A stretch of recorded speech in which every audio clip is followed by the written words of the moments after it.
Kawhi going to be the one that stands in the way of the Lakers making it to a championship once again? Oh, I hesitate to answer this question because I know what's coming. So I'm going to give my answer, and then I'm going to lay out for a while. And then I'm coming back at you, Stephen A. Okay. Let me just say the answer to the question, does Kawhi have the best shot to stop LeBron, is no. What? The floor is yours. What? Really? Oh, you know something, Max? Max Kellerman is hilarious. Let me get this straight. The best player in the world, Kawhi Leonard, your guy. The guy that's the best player in the world, Stephen A. Tell me, please, he's the man. It's not LeBron. He's not the king. That dude, Kawhi Leonard, who led the Clippers. That's right. Go hide, Max. Wait a minute. Let me put an APB out for Max Kellerman. Where the hell is he? Get your behind back here. Don't hide now. You got to be kidding me. Excuse me? Kawhi Leonard, who just got Serge Ibaka, who still has Paul George. He's got Ty Lue as a new coach. That's right. Show that face, Max Kellerman. Show that face. You got to be kidding me. You're going to sit up here with a straight face? I don't even give a damn about what your answer is. That's right. Ooh, I can't believe him. I can't believe you actually sat there with a straight face and said, not Kawhi Leonard, not Kawhi Leonard. The season hasn't started yet. Preseason hasn't started yet. The Clippers lost a 3-1 lead. They're highly motivated. Kawhi's got something to prove. Ty Lue's his new coach. Paul George got to show that he ain't going to hit the side of backboard from three-point range. And I love Paul George, so I don't like getting on him. Reggie Jackson has been retained. Patrick Beverley is still there. Serge Ibaka has replaced Montrezl Harrell. You're trying to tell me that you don't believe that Kawhi Leonard, your dude, the #1 player in the world, the 2-time champion, the 2-time finals MVP, that dude does not have he's not the favorite to knock off LeBron. I didn't even sit up there and ask you, is he going to knock off LeBron? I said, should he be the favorite? And your answer is no, Max Kellerman? No? Really? Really? You said something just now that explains why. You said you like Paul George, you don't want to get on him. That's the reason. If it was Kawhi on a team built that has a similar strength to the Lakers, that's one thing. It is not. Because his second banana, Paul George, goes away in the playoffs. Stephen A., Kawhi needs all the extra credit to be considered better than LeBron. I thought he was going to get it. I thought he was Mr. Game 7, fourth quarter. I seen it. He didn't. He wasn't that this last season. And if he doesn't have that going for him, the clutch thing going for him, I can't put him ahead of LeBron, who's better than everyone else, right? But I thought Kawhi is a two-way player, plus when you need it most, given his age, everything. I was proven wrong when he went away in the fourth quarter against Denver in the playoffs. However, Kawhi is a beast. Kawhi actually had a great playoffs. Kawhi was the reigning finals MVP heading into the season, his second finals MVP.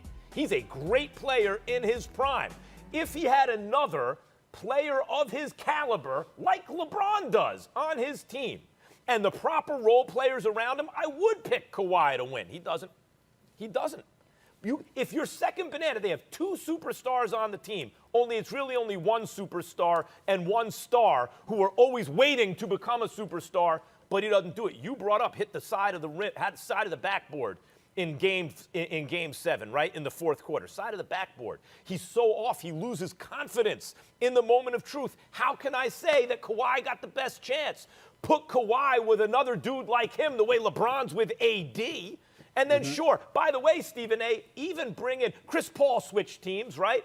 Bring in a Chris Paul. Bring in a dynamic playmaker to make the offense cohesive. I still would have picked the Clippers. They didn't. I can't. So just a question, man. So it's Paul George's fault that Kawhi Leonard isn't the kind of leader that can galvanize troops. It's Paul George's fault that Kawhi Leonard is superstar, as much of a superstar player as he is, walks around with such an indifferent mentality, all about making sure he handles his business as an individual, but doesn't necessarily maximize the potential around him. That's Paul George's fault. Was it Paul George's fault that Kawhi Leonard shot 6 of 22 from the field and scored 14 points in a Game 7? After losing a 3-1 lead, but Jamal Murray had 40? That's Paul George's fault, too? I thought that Kawhi was the elite defender. I thought that he was the best player in the world. I thought that he was the ultimate leader. That's what you said. That's what you said. Now, I know you said, oops. I understand that. I didn't say understand he was that, man. the I know ultimate you said oops. I know you said oops. I think it would have been appropriate. Matter of fact, I got another beef with you, Max. And you know what the other beef with you is? I thought it was an exceptional thing that Bring you it. did right now, just hiding out of the camera. That's what you should have did after they lost Game 7. My only beef with you is, why didn't you do it then? What you doing? What you saving for this morning Well, for? I might be slow, but Where I'm was not that stupid. Max Kellerman from this morning that was hiding from the camera, hiding away from the camera? Where was that Max Kellerman after Game 7 when Kawhi Leonard shot 6 of 22, finished with 14 points, let Jamal Murray drop 40, damn near average 40 for the series, and oh, by the way, all Max had was a oops. You should have been hiding from the camera that day. Right. That's my beef. Nah. Look, here's the bottom line. Kawhi had a bad Game 7. He's had very few man. bad clutch Go ahead. performances in his career, and he's had more clutch performances than almost anyone. Like, whoever lived. Like, you look at how many clutch performances Kawhi has had since he was a 22-year-old, before he even knew what he was doing. He wasn't highly touted or anything like that. Since Boardman gets paid out of college, just happy to be drafted and all that stuff. He is a very clutch player. Even clutch players have very bad nights. Well, He picked the wrong night to have a bad night. But what I'm saying is, I don't expect a repeat of that from Kawhi. More often than not, he comes through. So then it becomes, what's his supporting cast like? I like Ibaka over Harrell. I think that's a marginal improvement, Okay. right? But Stephen A., you and I both know they needed a point guard. It's just a position Kawhi plays. Kawhi can run your offense okay. Hold on. He's an above-average passer at this point in his career for a small forward. But he's not right. Rondo or CP3 They would have wanted been Rondo, even better. but they Atlanta need offered them about $10 million more. They offered them about $10 million more. I get it. But we have to admit, the Clippers, if they got better, got marginally better in the offseason. And here we are today in 2020 talking about LeBron James about to win his 4th NBA championship with the Los Angeles Lakers. Pressure is the word today, and no other player has had or overachieved like LeBron James did over his NBA career. You Go tripping. ahead, Max. You tripping. Go ahead, Max. LeBron's not going to pass Jordan in the way we mean greatest, in the way we mean GOAT. When we say GOAT in any sport, we're not talking about counting numbers. We're not talking about, a cumulative career. This guy has accomplished the most. Not really. We're talking about among the players who sustained a peak level for a good amount of time, who hit the highest peak. If you're talking career, then in the modern era, LeBron probably already passed Kareem as an NBA player, if you discount college for Kareem. Probably LeBron's already the career GOAT. It's either him or Kareem. That's why Jordan's 5th on the scoring list, because Jordan took time off. Because Jordan took those 2 years off. Because he did go to college and all that. His NBA career wasn't as long as Kareem's or LeBron's. Although, yeah, Jordan couldn't handle pressure. Although Jordan played and when he was 40 and averaged 20 points a game when he was 40 years old. But we're talking about peak. And guys, there's any way you want to slice it, Jordan got this. In terms of statistics, in terms of anecdotal stuff, in terms of the impression he left, Jordan left an impression on his contemporary audiences unlike anyone in any sport ever. That's why he's the #1 athlete, either him or Muhammad Ali, who ever lived on the planet Earth. That's the kind of impression he left when your eyes were on him. In terms of the statistics, he's the all-time scoring leader per game, including Wilt Chamberlain and everyone. PER, guys, is a fancy way of saying they take all the stats you like, points, rebounds, assists, steals, offensive, defensive rebounds, everything you want, and they put it in a weighted average because some things are worth more than others. Guess who the career PER leader is? Michael Jordan. That includes that when he fell off when he was 40 years old with the Wizards and averaged 20 points a game. He's the scoring leader all time per season and the PER leader, meaning offensively, not only was he more prolific than LeBron, he was more efficient doing it. Now, defensively, Stephen A. said it, 9-time all-first-team defense and the defensive player of the year. So he's better defensively. There's only offense and defense, guys. There's nothing else. Jordan was better at both at his peak than LeBron. Oh, there is stuff, other stuff. It's how you lead and all the stuff and the pressure you talk about and all that stuff. Perk, okay. Michael Jordan The first time he played with a single other All-Star, took the defending champion Pistons 7 games, lost because Pippen had a migraine, played 40 minutes, scored 2 points. So in other words, Jordan didn't have an All-Star. The next year, Pippen was in his prime. So now Jordan had a crew.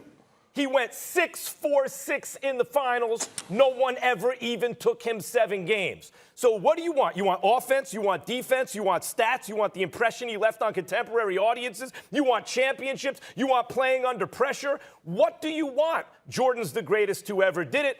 LeBron, unless he gets better than he already is, that ship has sailed.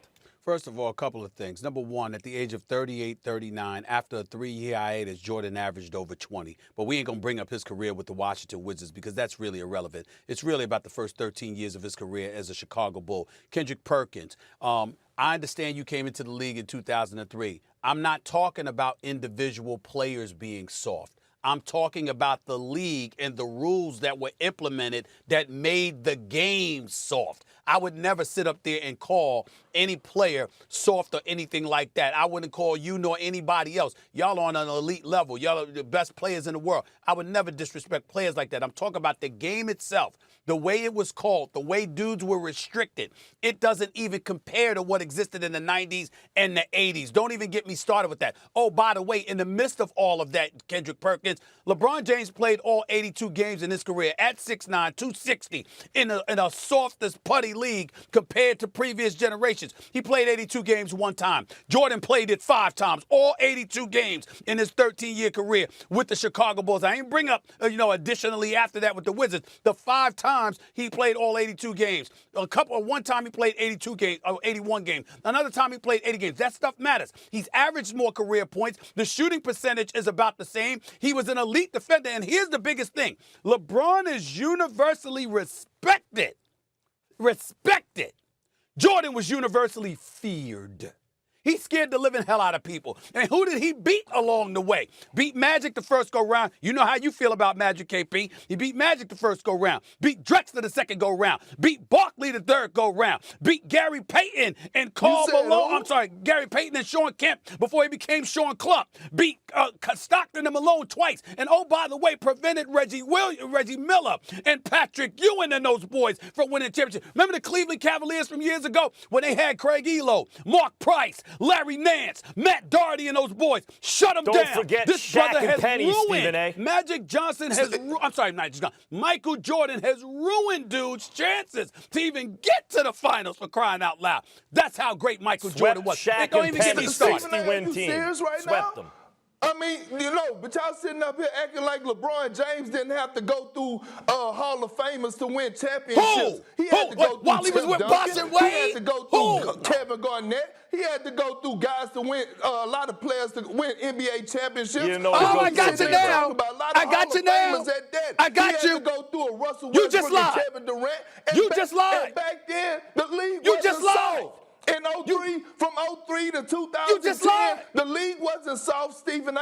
The You league just was lied. still physical. Time out. Your team, Doc Rivers, your coach, said, quote, my starting 5, Ray Allen, Paul Pierce, Rondo, Kendrick Perkins, KG, we don't lose when we're healthy. That's number 1. And obviously y'all were compromised. That's number 1. Number 2, Kevin Durant and Russell Westbrook were puppies. That's part of puppies it. when he took them out. And that's after he part of joined it. D-Wade and Bosh. When he went against Dirk That's part Nowitzki of it. and Jason That's part Terry and of it. Jason